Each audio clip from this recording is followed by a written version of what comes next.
What's going on, guys? I got the Stihl KM110R on the workbench. I figure let's do some maintenance on it if we shall. Just open it up and just show people maybe they're not familiar with any maintenance and they don't know how to do it. So let's just give it a shot. So here's the top of the unit, the front of the unit.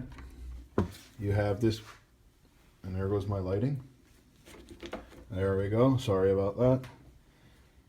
Let me know how the lighting is in this video. I'm trying to make everything nice and bright for you guys, because I know some of the other videos were really dark. I'm working on getting a new camera, because I'm using a GoPro most of the time and it's just not cutting it. So you have a black colored piece of rubber right here that actually removes like this, and you can see in there they got some metal pieces. So this is the spark plug boot. It's meant to deliver a spark from the magneto, so it carries an electric current down to the spark plug, which in turn causes the spark plug to spark and causing combustion in the engine, and that's how this works.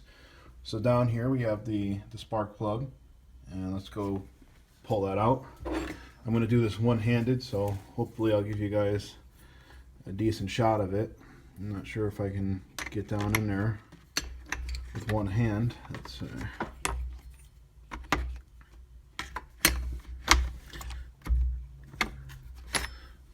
You know what? I have the wrong scrunch. That's too big, and that doesn't even have anything on it. So I'm gonna have to go back and find the scrunch that I need to do this job. So I'll be right back. So I'm going to get the new scrunch, and as you can see, it's April 5th, and there's a sheet of ice on the driveway because it snowed for the past 2 days. So let's go to the truck and grab the scrunch. Look at all that ice. So I got to my toolbox in my truck, and this looks like the right scrunch. There we go. Look at this. Ice and snow, April 5th. Come on. So we're back to the workbench with the correct scrunch this time. Right here. And look at that. It's deep enough to go in. Perfect. Alright, let's break the spark plug free. There we go. So we don't mess up the threads, we'll do the rest by hand. So I've used this for 1 season already, and I have not maintained the spark plug. Let's just take a look at it. See that? The spark plug's got some buildup on it, but you know what? We can clean that pretty easily with a rag. And let's see. I don't know if you guys can tell because this doesn't really want to zoom in. Let's see.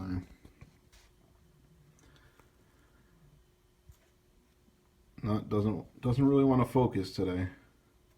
That's all right. So we're just gonna give this a bit of a cleaning because it doesn't need to be replaced, just needs to be cleaned up a little bit. So we'll do that. We'll put that aside. Right here where the choke is, you have the carburetor under here. Here's a primer bolt. Let's take off the air cleaner.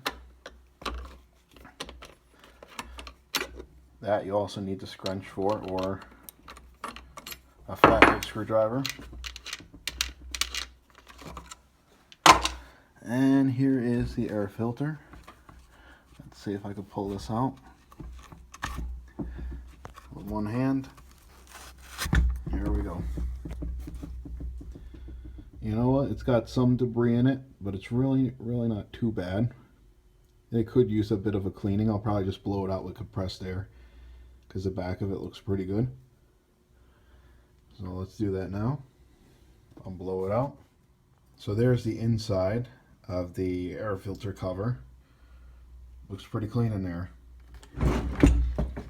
I am going to buy another air filter, but for now I'm just going to stick this back in. Make sure it's seated properly, which it is. And put the cover back on. That's actually nice and convenient. The screw that's in here stays in here. It won't come out. So that's actually nice to know if you're servicing your unit in somebody's yard or something like that.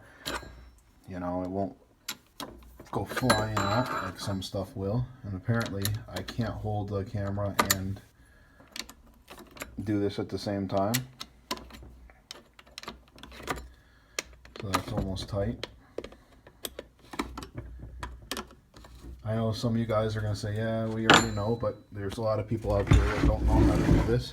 So you could buy your own air cleaner, your filter. Inside here, inside that hole, we have the piston.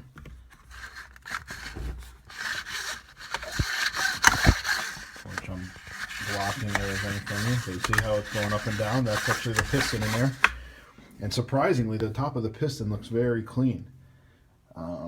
Usually it gets pretty carboned up and gunked up, but I only use the synthetic mix, so that's probably why it's keeping it pretty clean. There's a couple different ways to clean the spark plugs, wire brush and rags and stuff like that. What I'll do today is I'll just get a rag. I know this might not be the best way, but this is just what I'm going to do today. And so there it is. There's the spark plug. I'm going to squirt a little WD-40 on it. Let it sit a little bit. See what comes off. As you know, as I said, it's not the preferred method, but it is getting different types of debris and stuff off. So let me just clean this up real quick. So there we go. I gave it a little cleaning, nothing special, but it's cleaned off a little bit. I'm going to put this spark plug back in. Actually, before I do, I'm not sure if you're supposed to do it or not, but I always like to put a little dab of anti-seize on the threads before I insert that in. Let's see, I have my anti-seize right here. It's for aluminum, but I'll give it a shot because that's got to be casted from aluminum, I'm assuming. So let's just put a little dab on there. Alright, so as you can see, I put a little anti-seize on there. I'm not sure if you really have to, and I don't want to put too much in that it would soak into the head. Let's say I'll try to start this off by hand, making sure we don't strip it or cross thread anything. Always do this by hand, guys. Get it finger tight. Alright, so it's pretty much finger tight. Grab the scrunch. We're going to tighten it down. I don't have the actual torque specs. I'm not going to go crazy on it. But I am going to just torque it down enough to where I don't think it'll vibrate out. And let's see. Alright, so it's getting tight. Give it a little bit right there. I don't want to torque it down any more than that. It's seated pretty nice. Perfect. Put the back on it. There we go. So let's give it a whirl and see if we could start it up. This hasn't been started in quite a while. We'll leave it on choke. We'll prime it. There. Fuel is filling up the fuel bowl there. You can usually pump these as many times as you want because the fuel just gets recirculated back into the actual tank. So if you pump it many times, it usually doesn't hurt anything.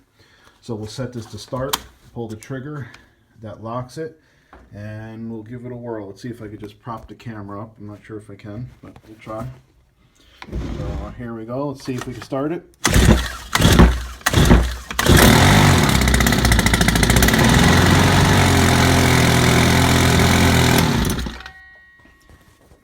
There we go. It took a couple pulls, but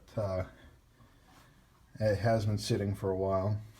And it started up fairly easy, I guess. A new spark plug would probably help, but as I said, it's not that dirty, so I didn't need to do that.